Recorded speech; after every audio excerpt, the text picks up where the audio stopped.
Ah, quand te reverrai-je, pays merveilleux, où ceux qui s'aiment vivent à deux.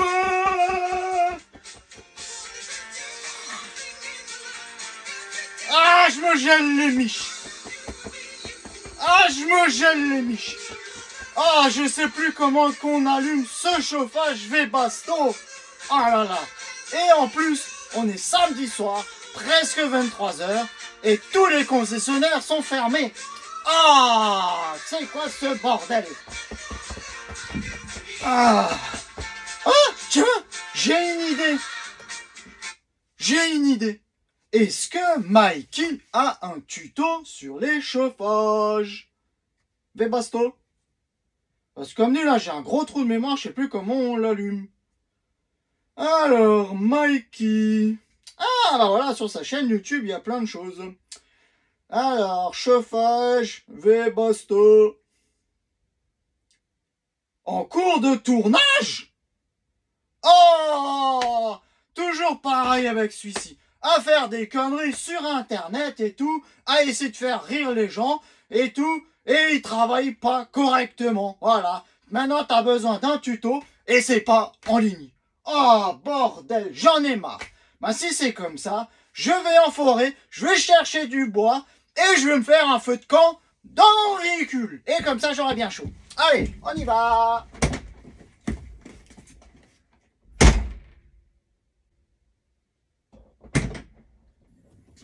Monsieur? Monsieur, vous êtes là? Bonjour, monsieur. J'ai entendu que vous savez pas comment le chauffage fonctionne. Je me suis levé, j'étais en train de dormir. Monsieur? Mais je suis exprès venu pour vous expliquer. Monsieur, où vous êtes? Où vous êtes? Où? Bon, ben, tant pis. Hein. Ah, mais t'es là, toi? Bah, écoute, à toi, je vais au moins te montrer comment ça fonctionne le chauffage. La petite zapette et tout, là. Ouh! Ça va? En forme? Tu te gèles les miches? Bah, ça tombe bien, je suis là, moi. Bon, alors, bon, alors, on va monter la caméra. On va monter la caméra. Attends, je règle tout le truc et ben je te reprends, quoi. D'accord? Donc voilà la petite zapette de commande du chauffage Webasto, donc diesel, hein, bien évidemment. Bah, tu vas retenir un mode très simple, c'est le petit bouton que tu as en haut à ta droite, c'est le mode de démarrage rapide. Et bah, le reste des modes, la plupart du temps, tu vas l'oublier. Alors, à quoi correspond le démarrage rapide? Donc là, quand j'appuie dessus, donc il s'allume et tu vas avoir un voyant vert qui s'enclenche. Et là, tu vois qu'on a une température préréglée de 21 degrés avec deux petits traits vers le haut.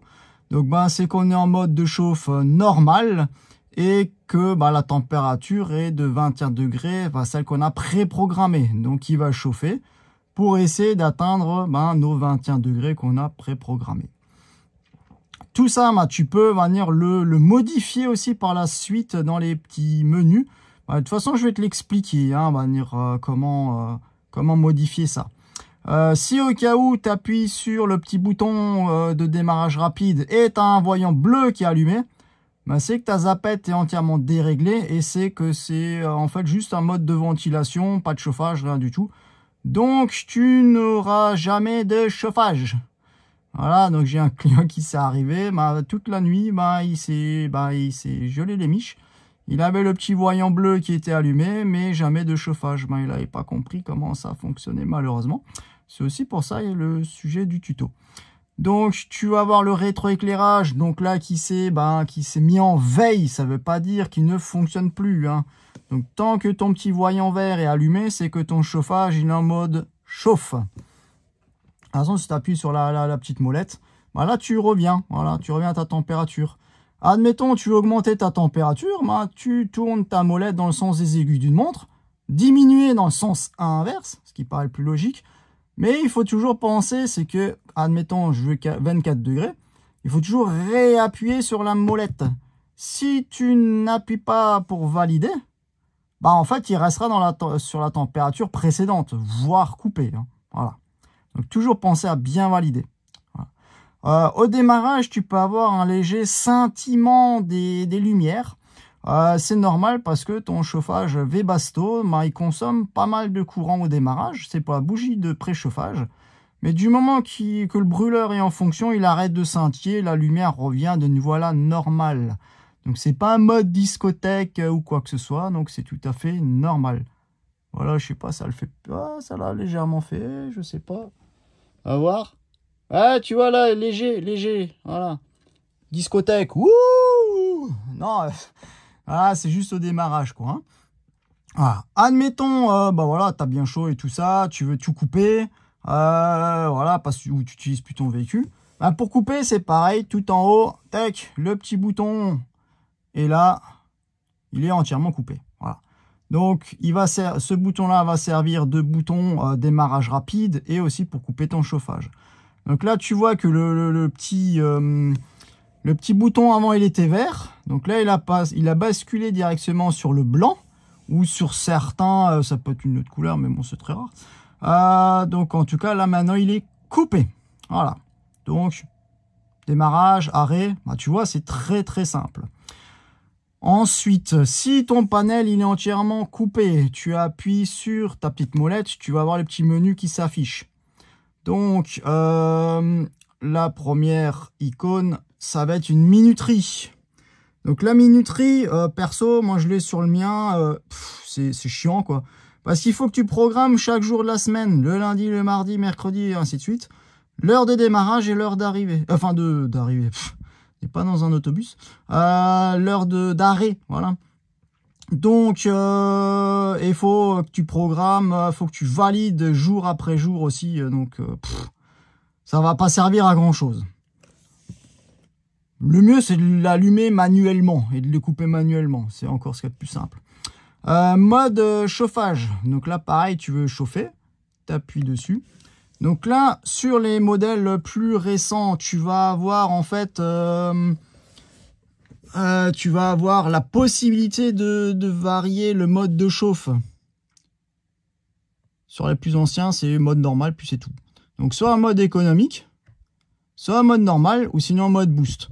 Laisse-le en économique ou en normal, ça marche très bien. Donc pareil, tu rappuies dessus pour valider. Sinon, c'est comme si tu n'as rien fait. Et après, tu as la température. Ben là, c'est pareil, hein, tu montes, tu augmentes, tu diminues. Voilà, c'est comme tu veux. Et de nouveau la même chose, tu rappuies dessus pour valider. Donc là, tu vois, ton petit voyant vert, il s'est allumé. Et là, il va être en mode chauffe à 14 degrés. Donc tu vois, bah, c'est trop long hein, pour certains. Donc d'aller dans le petit menu et tout ça. Donc c'est pour ça que le démarrage rapide, bah, il est fait. Donc pareil, tu veux couper, tu rappuies dessus, bah, c'est coupé. À côté, tu as la ventilation. Donc là, la ventilation, tu peux juste ventiler. Donc de 1 à 4, pareil, tu peux rappuyer dessus pour valider vraiment la ventilation. Et donc là, on va le faire. Niveau 2, durée maximum. Voilà. En infini, c'est durée maximum. Et là, tu vas voir, il y a un voyant bleu qui s'est mis en marche. Bah, le voyant bleu, là, c'est juste pour dire qu'il ventile, mais sans chauffage. Donc ça, c'est au cas où en été, quand tu veux ventiler un petit peu. Perso, à part faire du bruit, brasser l'air chaud que tu as à l'intérieur, il fera rien du tout. Voilà. Parce qu'on est sur un système de recyclage. On reprend toujours l'air de l'intérieur pour le réchauffer. Voilà. Donc c'est plus économique. Donc en finalité, voilà, pour chauffer, c'est pratique. Mais par contre, pour rafraîchir, ça sert à rien du tout. Tu vas juste brasser l'air chaud qu'il y a dans ton véhicule. Dans les réglages, voilà, tu vas avoir donc le démarrage instantané, donc c'est ton petit bouton là. Donc tac, tu peux valider donc soit donc voilà, hop, voilà. Donc soit maintenant le chauffage. Donc voilà, mode normal, mode boost. Et tu peux valider la température. Voilà. Donc là, il démarrera. Donc pareil aussi la durée, tu peux aussi programmer. Mais bon, là, les gens le laissent toujours en maximum. Voilà. Donc là, tu sais qu'il va démarrer sur 21 ou sur 24, suivant ce que tu as pré-réglé, avec toujours une durée maximum voilà, en infini. Parce que ça sert à rien de le laisser juste tourner 10 minutes et après, il s'arrête. Si, admettons, tu le mets, donc là, ventilateur max, donc niveau 2 et max. Donc ça, c'est au cas où pour quand tu appuies sur ton petit bouton de démarrage instantané, pas qu'il y ait du chauffage, mais que de la ventile. Ça sert à rien, quoi. Hein. Donc, en fait, c'était ce qui était arrivé à mon client. Donc, il était là-dessus et donc, il n'a jamais chauffé. Voilà. Après, tu peux régler donc le jour de la semaine. Donc, quel jour on est déjà aujourd'hui? Tu vas pouvoir régler l'heure, la langue, l'unité de température, donc en Celsius ou en Fahrenheit. Donc, luminosité, c'est combien de temps ton petit panel il reste allumé. Non, pardon. C'est la puissance du rétroéclairage du panel. Voilà. Là, on a donc là, combien de secondes le panel reste allumé. Et un mode jour-nuit, je sais même pas ce que c'est. Ah, sûrement là quand le... Ah, voilà, c'est quand le panel il doit rester allumé et s'éteindre. Ça doit être un truc comme ça. Bon, après, je connais pas non plus toutes les fonctionnalités. Et après, suivant vraiment le modèle de génération du tableau, il y a plus ou moins d'informations. Information système, donc là, tu peux voir ton chauffage, machin, si ça. Ça n'a aucune importance pour la personne traditionnelle. Information erreur, donc ça, c'est pour au cas où donner un code erreur quand ton chauffage il est en panne. Voilà. Et réinitialiser, ça c'est pour réinitialiser juste ton panel. Hein. C'est pas parce que tu appuies sur réinitialiser, c'est que ton chauffage, lui, va se réinitialiser. Hein. Non, pas du tout. C'est juste le petit panel. Hein. Voilà.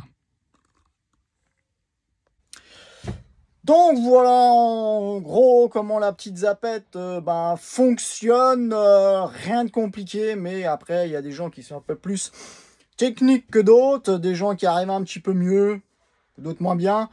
Voilà, donc, mais maintenant tu sais un petit peu plus sur la zapette de ton chauffage Webasto. Voilà, donc pareil, pour bien le faire fonctionner, pense toujours avoir du gasoil dans ton réservoir. Chauffage Webasto à la base, tu vas avoir la tuyauterie qui va aller directement dans ton réservoir gasoil du porteur. Regarde qu'il y ait toujours un minimum d'un quart de gasoil dedans. Parce que le plongeur du chauffage ne va jamais jusqu'au bout du réservoir. Pour éviter la panne sèche. Regarde aussi que tu as du courant. Voilà, si tu es déjà limite râler pâquerette au niveau de ta batterie, forcément le chauffage ne va pas démarrer, tu auras des codes erreurs. Donc, regarde qu'elle soit bien chargée. Si tu peux te mettre sur la rallonge électrique, mets-toi la rallonge électrique.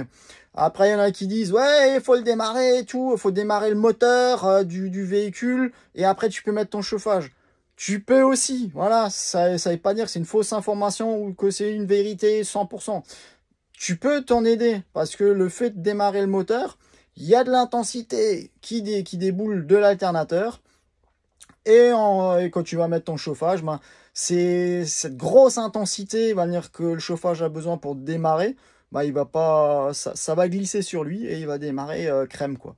Voilà, c'est ces petits trucs qu'il faut avoir. Donc pareil, regarde toujours, normalement dans ton véhicule, il y a toujours une voire deux bouches d'aération qui restent toujours ouvertes. Voilà, il n'y a pas de clapet, c'est pas un défaut, c'est tout à fait normal, c'est pour éviter que le ventilateur du chauffage il crame. Et pareil, si tu démarres ton chauffage, dehors il y a des températures négatives et tout, et tu vois un peu de fumée blanchâtre qui sort du pot d'échappement de ton chauffage, ça veut pas dire qu'il est en rade, qu'il a un défaut ou qu'il y a un problème ou quoi. C'est comme ta voiture, quand c'est une voiture diesel, tu la démarres à froid, elle fumote. Voilà, le chauffage c'est exactement pareil. Voilà, tu as des petites infos en plus. Donc, sur ce, je te souhaite d'avoir chaud dans ton camping-car ou ton fourgon. Voilà, c'est rare qu'il y ait du diesel dans les caravanes. Mais dans ton petit véhicule de loisir, je te souhaite d'avoir chaud. Hein, voilà. Et sur ce, je te souhaite une bonne journée, une bonne soirée, suivant l'heure où tu me regardes. Pense à liker, à t'abonner. Et merci en tout cas pour ton soutien et aussi pour tes jolis mots que je reçois de temps en temps. Ça fait vraiment plaisir. Merci beaucoup. Allez, à plus.